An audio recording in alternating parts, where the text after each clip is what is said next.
जय हिंद। इस वीडियो में हम बात करने वाले हैं NFLMT यानी कि नेशनल फर्टिलाइज़र में जो आई हुई वैकेंसी थी मैनेजमेंट ट्रेनी मार्केटिंग, जिसमें MSc एग्रीकल्चर मांगा गया था और इस का एग्ज़ाम हो चुका है। उस एग्ज़ाम में आए हुए क्वेश्चंस को यानी कि पेपर को हम एनालिसिस करने वाले हैं। वीडियो काफ़ी इंपॉर्टेंट है। अगर आप किसी एंट्रेंस एग्ज़ाम या फिर किसी एग्रीकल्चर जॉब के लिए प्रिपरेशन कर रहे हैं तो ये जो पेपर का एनालिसिस है ये आगे आने वाली आपकी परीक्षाओं में एग्ज़ाम में काफ़ी मदद करने वाला है। तो इसलिए वीडियो के साथ आखिर तक बने रहिएगा। और इस वीडियो में हम एग्रीकल्चर्स के क्वेश्चन को देखेंगे, जो एग्रीकल्चर में आए हुए हैं उन क्वेश्चन को डिस्कस हम करने वाले हैं। तो यहाँ पर टोटल 150 क्वेश्चन आए थे, जिसमें से 100 क्वेश्चन एग्रीकल्चर के थे, 50 क्वेश्चन सी सेट के थे। तो हम उन 50 क्वेश्चंस को नहीं देखने वाले हैं। 100 क्वेश्चन में भी 50 क्वेश्चन एग्रीकल्चर के इस वीडियो में हम डिस्कस करेंगे और नेक्स्ट पार्ट सेकंड में फिर बाकी के रिमेनिंग क्वेश्चंस को हम डिस्कस करने वाले हैं। तो एक क्वेश्चन पूछा गया था कि ट्राइकोडर्मा स्पीसीज़ जो है, यानी कि ट्राइकोडर्मा जो स्पीसीज़ है वो किस प्रकार कार्य करता है। तो ये जो है ये एग पैरासिटोइड होता है, ये आपको याद रखना है, ये पूछा गया क्वेश्चन है। फिर पशु मूलक कीटनाशक कौन सा है, एनिमल ओरिजिन इंसेक्टिसाइड कौन सा है। तो कार्टप हाइड्रोक्लोराइड, ये इंपॉर्टेंट क्वेश्चन है, ये एनिमल ओरिजिन इंसेक्टिसाइड है, ये आपको याद रखना है। फिर पूछा गया है directorate of plant protection quarantine and storage, ये DPPQS, ये पूछा ही जाता है, ये फरीदाबाद में है, ये इंपॉर्टेंट क्वेश्चन है, ये भी पूछा गया है। फिर आगे हम बात करें एमिडाक्लोरपिड का व्यापारिक नाम क्या है, तो इसको कॉन्फिडोर के नाम से हम जानते हैं, ये आपको याद रखना है। फिर पूछा है नेशनल पेस्ट किसे कहते हैं, तो वाइट ग्रब को नेशनल पेस्ट कहते हैं। अगर वो इंटरनेशनल पूछता तो फिर हम लोकट्स को लगाते।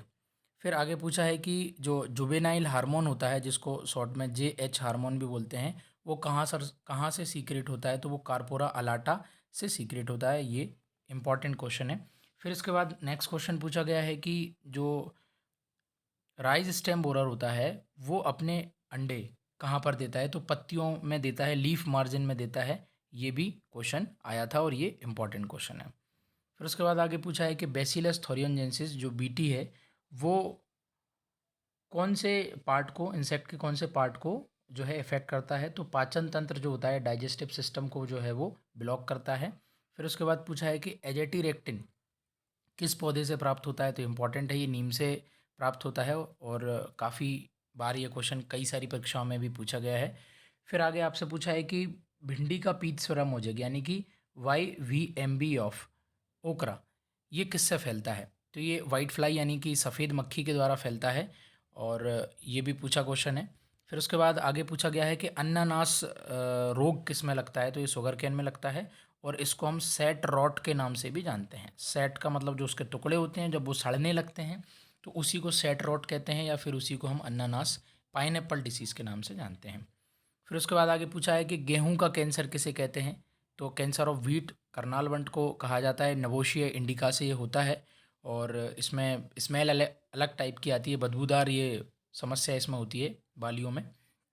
फिर आगे आपसे पूछा कि चावल का जो टुंगरू रोग होता है, टुंगरू डिसीज़, वो किससे फैलता है, तो ये आपका ग्रीन लीफ हॉपर से फैलता है, ये आपको याद रखना है।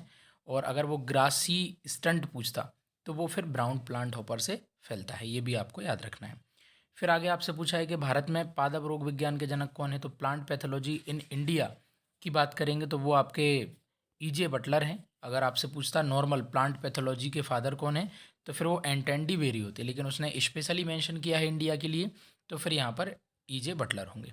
फिर आगे पूछा है कि व्हीट रस्ट, जिसको हम किलर डिसीज़ के नाम से भी जानते हैं, तो ये जो ब्लैक रस्ट होता है उसी को हम किलर डिसीज़ बोलते हैं और ब्लैक रस्ट को ही हम स्टेम रस्ट के नाम से भी जानते हैं, तना गेरुई जिसको हम कहते हैं। ये काफ़ी अच्छा क्वेश्चन है और आप देख रहे हैं कि इस तरीके से एग्ज़ाम में क्वेश्चन पूछे गए हैं। आगे पूछ रहा है कि इलायची में एक कट्टा रोग लगता है या कट्टे रोग लगता है, वो किससे फैलता है, तो सर वो बनाना एफिड से फैलता है, ये भी आपको याद रखना है। फिर पूछा है पनामा बेल्ट किस में लगता है, तो ये काफ़ी फेमस क्वेश्चन है, ये केले में लगता है। फिर पूछा है कि फूल गोभी मोजेक वायरस में न्यूक्लिक एसिड होता है, तो नॉर्मल जो वायरस की बात करते हैं उसमें सिंगल स्टैंडर्ड RNA होता है अधिकतर वायरस में, लेकिन एक एक्सेप्शन है, एक अपवाद है फूल गोभी मोजेक वायरस, जिसमें डबल स्टैंडर्ड DNA होता है और ये काफ़ी अच्छा क्वेश्चन है, ये कई सारी परीक्षाओं में पहले भी पूछा गया है।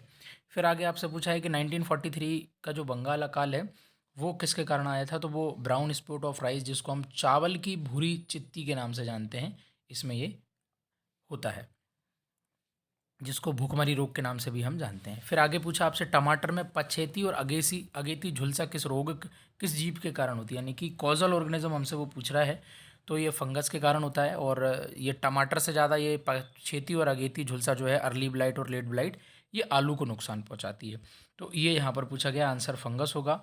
फिर आपसे पूछा कि फ्लेम फोटोमीटर का प्रयोग हम किसके डिटर्मिनेशन में करते हैं, तो पोटेशियम के डिटर्मिनेशन में करते हैं, ये आपको याद रखना है। फिर पूछा है कि सर्वाधिक क्षेत्रफल, भारत में सर्वाधिक क्षेत्रफल कौन सी मिट्टी का है, तो आप सब लोग जानते हैं एल्यूवियल सॉइल का है, और अगर ऑर्डर के हिसाब से हम बात करेंगे तो दैट इज इंसेप्टी सॉइल। ये भी पूछा गया क्वेश्चन है। फिर आगे हम बात करें तो पूछ रहा है कि जुताई में खराब प्रदर्शन, यानी कि मिट्टी को बांध के कौन रखता है, तो साइनोडोन डैक्टाइलॉन, जिसको दूब घास के नाम से जानते हैं, तो ये जो है टिलेज में कहीं ना कहीं प्रॉब्लम क्रिएट करता है। फिर ग्राउंड वाटर को हम टेबल को किससे मेज़र करते हैं, तो पीज़ोमीटर से मेज़र करते हैं। ये भी कई सारी परीक्षाओं में पूछा है। फिर आपसे पूछ रहा है कि खालिस्तान खेती टिकाऊ खेती या साधारणीय कृषि का एक उत्कृष्ट उदाहरण है, तो जो नेचुरल फार्मिंग है वो टिकाऊ खेती या सस्टेनेबल एग्रीकल्चर का बेस्ट एग्जाम्पल है, ये याद रखना है। फिर उसके बाद आगे पूछा है कि गोभी के फूल और उसके विकास के लिए, यानी कि optimum temperature for head of cabbage या ग्रोथ के लिए कितना चाहिए, तो 15 से 20 डिग्री सेल्सियस, ये पूछा गया है। फिर चिकने कण, यानी कि क्ले पार्टिकल का साइज़ क्या होता है, तो लेस देन 0.002 mm ये साइज़ होता है, ये आपको याद रखना है। फिर CN रेशो पूछा है नॉर्मल सॉइल का, तो 8 से 15 अनुपात 1, ये भी याद रखना है। मध्य प्रदेश में मुख्यतः किस प्रकार की मिट्टी पाई जाती है, तो काली मिट्टी पाई जाती है, लगभग 47% एरिया में ब्लैक सॉइल ही पाई जाती है। फिर पूछ रहा है कि रिक्लेमिनेशन ऑफ सलाइन सॉइल के लिए हम क्या करते हैं, तो वैसे तो अल्कलाइन सॉइल के लिए जिप्सम का यूज़ करते हैं, और अकॉर्डिंग टू ऑप्शन, और NFL ने जो आंसर लिया है वो मैं यहाँ पर आपको बता रहा हूँ, जिप्सम यहाँ पर आंसर उसने लिया है।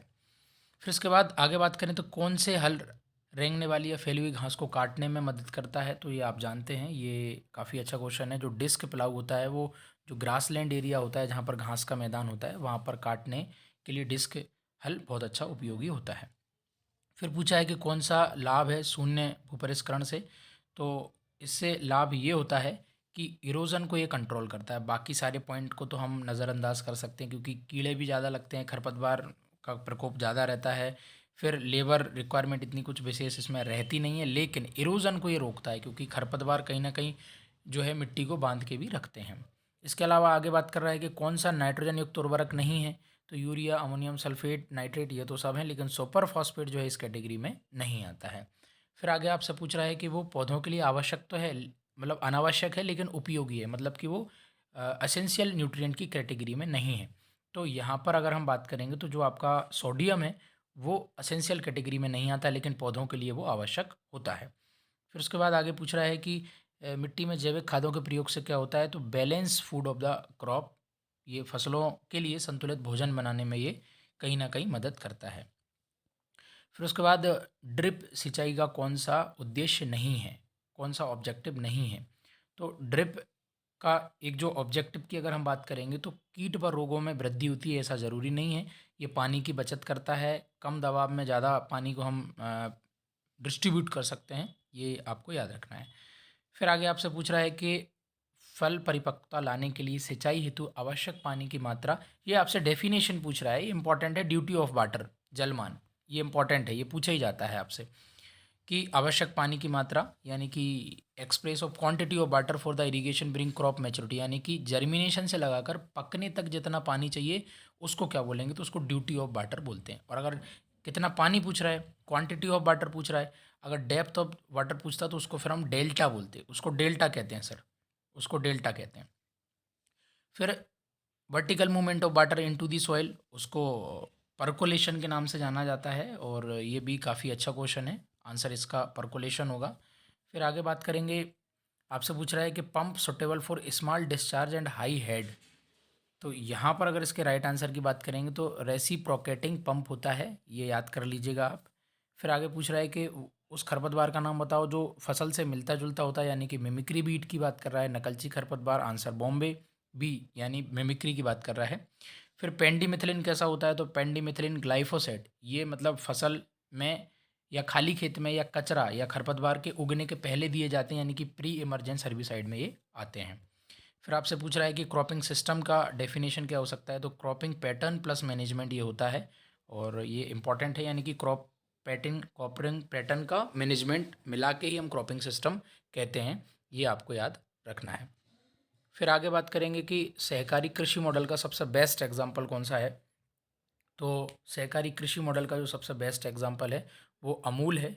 अमूल यानी कि आनंद मिल्क यूनियन लिमिटेड, ये आपको याद रखना है।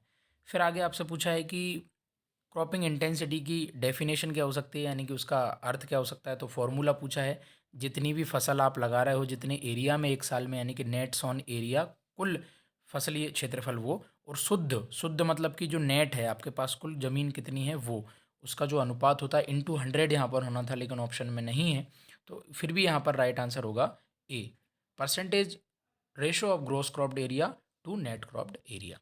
ग्रॉस मतलब कि जो टोटल एक साल में आप उपयोग कर रहे हो, और शुद्ध कितना है वो नीचे रखा जाता है बटे में। फिर पूछ रहा है आपसे कि एक ही खेत में एक दूसरे को साथ मिलाकर या अलग अलग फसलों को उगाने के क्रम को क्या बोलते हैं, तो इसको हम इंटर क्रॉपिंग या मिक्स क्रॉपिंग के नाम से जानते हैं, और ये इंपॉर्टेंट क्वेश्चन है, ये आपको याद रखना है।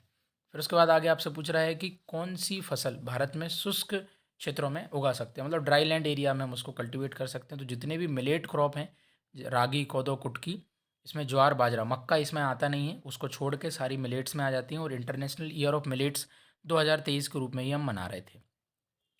फिर आगे आपसे पूछ रहा है कि धात्विक टैप बनाने में किसका उपयोग किया जाता है। तो जो धात्विक टैप है उसके बनाने में हम कपड़ा और तार में इसका प्रयोग करते हैं, क्लॉथ और वायर के लिए इसका प्रयोग करते हैं।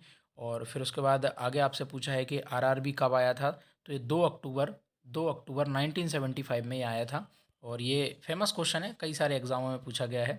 फिर उसके बाद आगे आपसे पूछ रहा है कि अल्प अवधि ऋण प्रायः अधिकतम किस अवधि के लिए लेते हैं, तो शॉर्ट टर्म लोन की बात कर रहा है जो कि अधिकतम 1 साल के लिए होता है, और मिड टर्म का जो लोन होता है वो 1 साल से लगाकर 5 साल तक होता है, ये मिड टर्म होता है।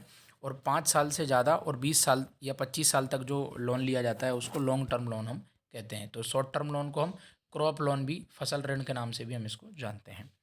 फिर क्वेश्चन नंबर 100, यानी कि टोटल हम 50 क्वेश्चन को यहाँ तक अभी डिस्कस कर चुके हैं। तो ये 50वां जो क्वेश्चन है वो कौन सा कारक जो ग्रामीण बाजार में बदलाव में योगदान नहीं दे रहा है, तो वहाँ का जो कल्चरल फैक्टर है वहाँ वो आपको बदलाव में, रूरल मार्केट के चेंज में वो आपको मदद नहीं करेगा। तो ये अभी तक हमने, क्योंकि क्वेश्चन ज़्यादा लंबे हो जाएंगे, वीडियो लंबी हो जाएगी, इस कारण हमने इसको 2 पार्ट में डिवाइड किया है।